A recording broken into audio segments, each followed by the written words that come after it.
तो चलिए आइए अब हम लोग पार्टनरशिप चैप्टर चालू करते हैं। पार्टनरशिप का introduction. You have already learned about preparation of accounts of sole proprietorship form of business organisation. अगर आप स्टार्टिंग का चैप्टर्स पढ़े हैं, फाइनल अकाउंट हुआ, तो उसमें आप देखे होंगे किस तरह से सोल प्रोप्राइटरशिप अपना अकाउंट्स बनाता है। But when a business expands, it goes beyond the capacity of one person to provide the capital and manage the affairs of the expanded business. लेकिन जैसे जैसे आपका बिजनेस एक्सपैंड होता है, मतलब बढ़ते जाता है, तो एक आदमी के लिए ये मुमकिन नहीं है कि वो कैपिटल अरेंज कर पाए और बिजनेस से रिलेटेड जितना भी अफेयर्स होता है, जितना भी काम होता है, अकेले कर पाए। A need is felt to combine his or her efforts and capital with those of other person or persons.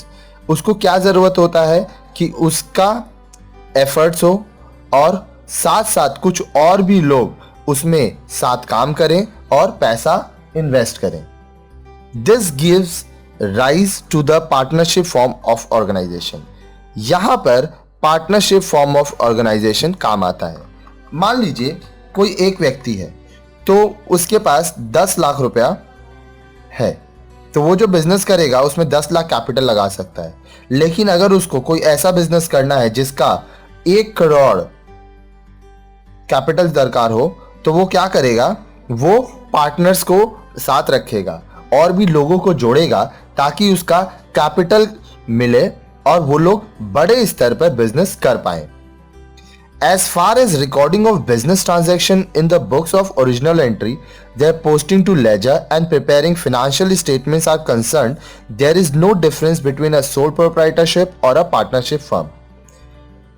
देखिए, जो आपका ओरिजिनल एंट्री हम लोग बुक्स में रिकॉर्ड करते हैं, उसका लेजर बनाते हैं, फिर फाइनेंशियल स्टेटमेंट्स बनाते हैं, ये सारा कुछ सोल प्रोप्राइटरशिप हो या पार्टनरशिप हो, दोनों में सेम रहता है।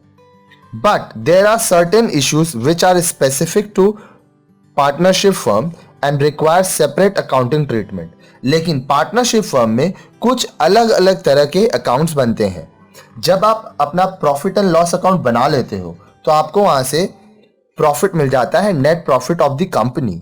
फिर वो जो आपका नेट प्रॉफिट है वो आप पार्टनरशिप में बांटते हो, जितने भी पार्टनर्स हैं उनको अलग अलग देते हो। These issues are appropriation of the profit of the firm, treatment of goodwill on various occasions and so on.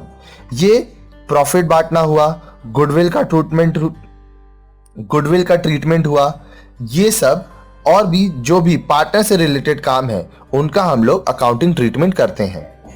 This lesson focuses on such issues related to partnership firm. इस लेसन में हम लोग ये सारे इश्यूज के बारे में पढ़ेंगे और टोटल 25 सम्स करेंगे। आप सारा वीडियोस देखेंगे तो पार्टनरशिप का इंट्रोडक्शन पूरा क्लियर हो जाएगा। इसके बाद वाले वीडियोस में हम लोग एडमिशंस का भी वीडियोस डालेंगे जिसमें 51 सम्स होगा, फिर आपका रिटायरमेंट का वीडियोस होगा और फिर डेथ का वीडियोस होगा। तो ये सारा वीडियोस आप लोग देखेंगे जब, तो पूरा का पूरा आपका कॉन्सेप्ट क्लियर हो जाएगा और आपको एग्जाम्स में बहुत हेल्प मिलेगा। After going through this lesson you will be able to, ये चैप्टर पढ़ने के बाद आप क्या क्या कर पाएंगे। देखिए, state the meaning and characteristics of partnership, साझेदारी का मतलब और उसका कैरेक्टरिस्टिक्स आप बता पाएंगे।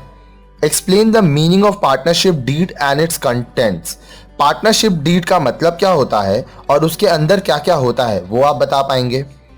Describe accounting treatment of specific issues related to partnership in the absence of partnership deed. मान लीजिए अगर पार्टनरशिप डीड नहीं है तो फिर अगर कोई प्रॉब्लम होता है पार्टनरशिप में तो उसका अकाउंटिंग ट्रीटमेंट क्या होगा ये बता पाएंगे। State the meaning and preparation of capital account, capital account कैसे बनाते हैं और इसका मतलब क्या होता है आप ये भी बता पाएंगे। Distinguish between fluctuating and fixed capital account. Fluctuating capital account और fixed capital account का डिफरेंस आप बता पाएंगे। Calculate interest on capital and interest on drawing. Interest on capital और interest on drawing के ऊपर इंटरेस्ट दिया जाता है तो क्या परसेंटेज है, क्या रूल्स है, ये सारा आप कैलकुलेट कर पाएंगे। State the meaning and purpose of profit and loss appropriation account and its preparation.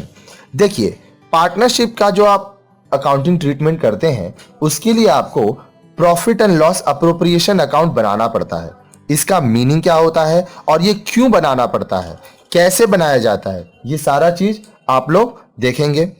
Make adjustments for guarantee of profit. Partnership में कभी कभी प्रॉफिट गारंटी होता है, वो किस तरह से होगा ये आप देख पाएंगे। Make adjustments for errors made after preparing balance sheet. Balance sheet बनाने के बाद आप जो गलतियां करते हैं उनको कैसे एडजस्ट किया जाएगा ये भी आप देख पाएंगे। पार्टनरशिप बहुत ही इंपॉर्टेंट चैप्टर है और इस टॉपिक से रिलेटेड बहुत सारे सम्स आपके एग्जाम्स में आएंगे।